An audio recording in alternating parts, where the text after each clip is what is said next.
Good evening. Welcome to TLN, Tumors Local News. Today we are going to be discussing how social media is affecting personal communication in today's society. Today we will be joined by Emmanuel Winston, who is an intern at ACF here in Auburn, with a degree in radio, TV, and film. Manny works with students through face-to-face interaction and has experience with communication skills and how social media works. In today's society, social media has been linked to the fall of personal communication. The young adults in today's society have grown up with websites such as Facebook and Twitter. These sites make these young adults believe that learning how to communicate on these sites is the most important way to be successful in life today. What it does not teach them is the skills they need to communicate in face-to-face conversation like a job interview that will further their education, helping them learn the proper way to function in a personal manner. Now let's take a look at the interview with Manny Winston.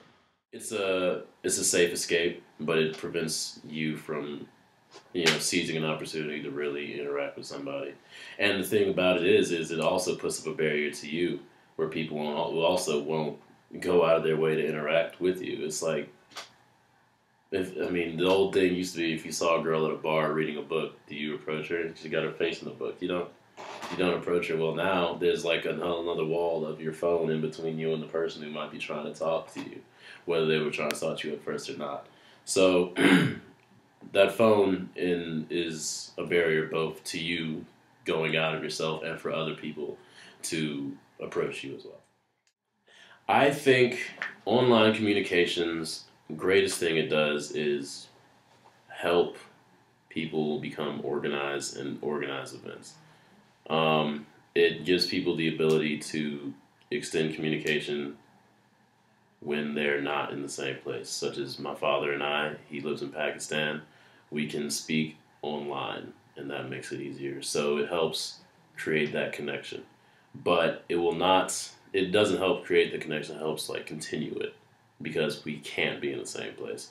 But I feel it's very hard and probably unhealthy to create relationships online and to rely on online relationships.